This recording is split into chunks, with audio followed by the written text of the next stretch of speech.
Mesdames, Messieurs, bonsoir, merci de votre présence, chers amis. Merci d'être venus si nombreux assister à cette conférence organisée par Identité et Liberté sur le tabou français du racisme anti-blanc. Et merci à toute l'équipe pour l'organisation, vous pouvez les applaudir.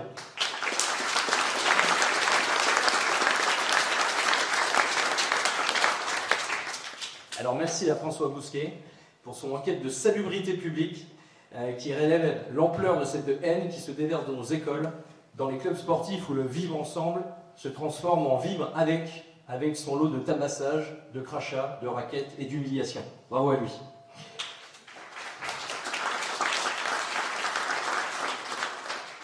Merci à Pierre Marissel, le directeur de l'Institut pour la justice, qui mène un travail exemplaire contre le laxisme judiciaire. Encore, applaudissez-le, merci.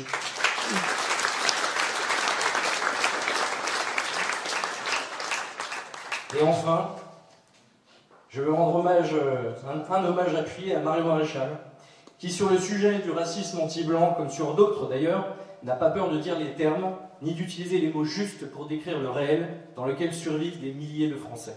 Oui, Marion, lors du drame de Crépol, ses interventions médiatiques ont été décisives, empêchant que le meurtre du jeune Thomas Perotto ne soit invisibilisé. Tu as eu raison de parler d'un révélateur d'une guerre ethnique et d'une guerre civile en gestation. Tu as eu le courage d'affronter Mathilde Panot sur cette question et révéler son indignation à géométrie variable. Tu as refusé tous les procès en récupération des journalistes de BFM TV, de RTL et du service public, trop habitués à minimiser un tel drame dès lors que la victime n'a pas la bonne couleur de peau. Depuis ce drame, toutes les révélations démontrent que tu avais posé le bon diagnostic. Sois remercié pour ta lucidité et pour ton courage.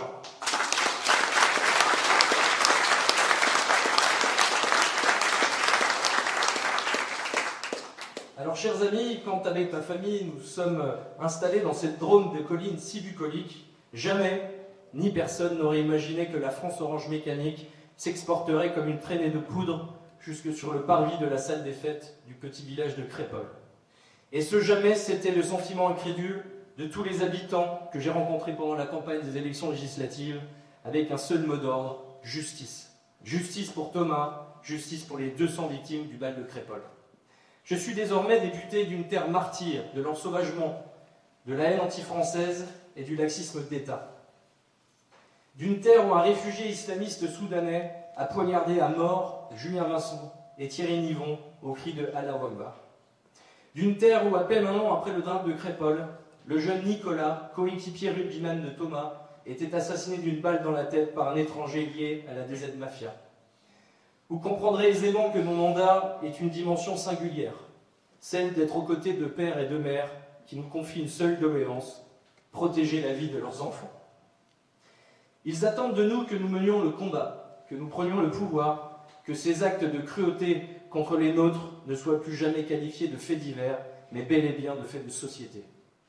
Alors pourquoi ce drame de Crépol a-t-il été l'objet de toutes les versions accusatoires, de toutes les tentatives de manipulation et à la fin de toutes les capitulations?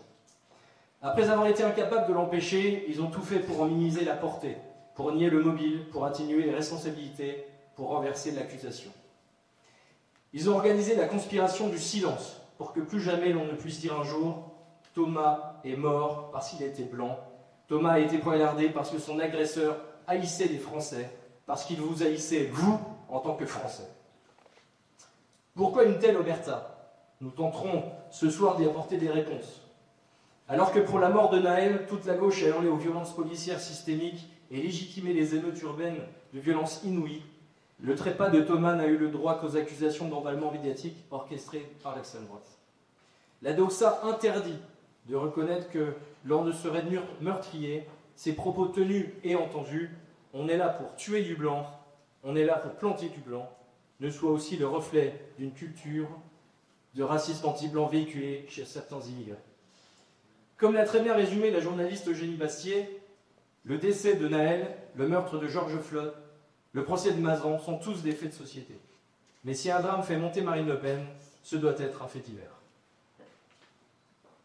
Au lendemain du drame, des associations de gauche ont immédiatement mis la focale sur le soi-disant risque de stigmatisation des habitants du quartier de la Monnaie, plutôt que sur l'ampleur du préjudice physique, matériel et moral des victimes de Crépol.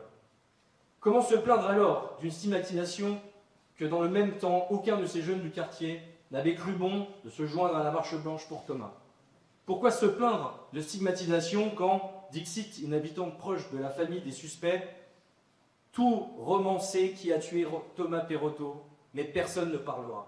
Les gamins ne veulent pas balancer. Refuse-t-il de balancer parce que la victime a un autre nom et un autre visage que ceux de leur communauté? À l'évidence, disons leurs morts, leurs héros, leurs victimes, et Thomas n'est pas éligible à leur panthéon. Malgré cette évidence, et alors que le meurtrier de Thomas n'est toujours pas formellement identifié, les collectifs ont redoublé d'efforts pour retisser des liens fraternels entre les habitants de Crépol et ceux de la Monnaie. Voici un florilège à ne reproduire qu'avec les professionnels, tant les pirouettes morales frisent l'indécence. On commence avec le lycée public où était scolarisé Thomas. Un collectif d'extrême gauche baptisé « Mobiliser l'intelligence collective » a invité un certain Marwan Mohamed, sociologue et chercheur au CNRS, pour déconstruire le narratif d'extrême droite sur Crépol et nier le racisme anti-blanc. Le collectif dit d'avoir organisé plusieurs ateliers au sein des écoles pour faire baisser la tension.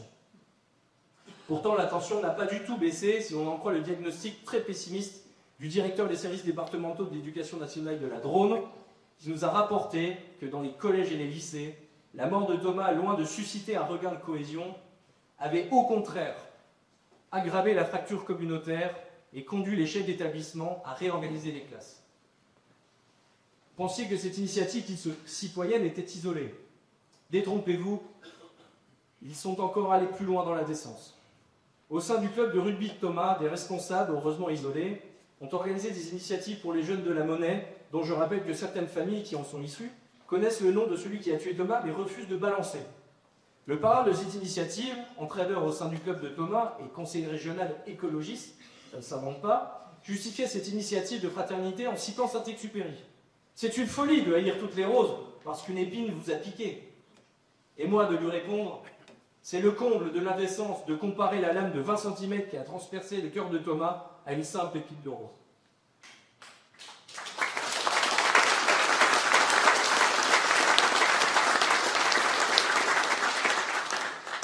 Et pour couronner le tout, le 6 novembre 2024, un collectif romanais de gauche dénommé « Je vote, donc je suis » organisait 2 marches, l'une partant de la scène des fêtes de Crépol et l'autre du quartier de la Monnaie avec un point de rendez-vous à mi-chemin.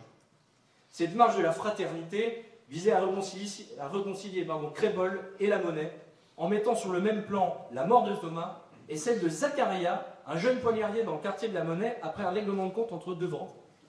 Bien sûr, la maire du village de Crépol a cru bon de participer à cette manifestation qui n'avait attiré que 50 personnes.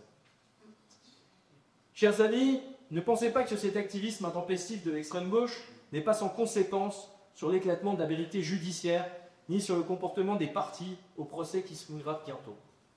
L'objectif est simple, réduire le drame de Crépol à une banale rixe entre 2 bandes qui auraient mal tourné, en partie à cause des provocations des amis de Thomas, et empêcher à tout prix la reconnaissance du racisme anti-blanc. Qu'importe que les 12 racailles issus de la Monnaie fussent armés de couteaux longs de 20 cm et d'armes de poing. Qu'importe que tous fussent déjà condamnés pour trafic de drogue ou très défavorablement coachés des services de police. Qu'importe surtout que 16 témoins de l'attaque attestèrent avoir entendu des propos racistes anti-blancs. À ce jour, les magistrats chargés de l'enquête refusent toujours d'instruire le mobile du racisme anti-blanc.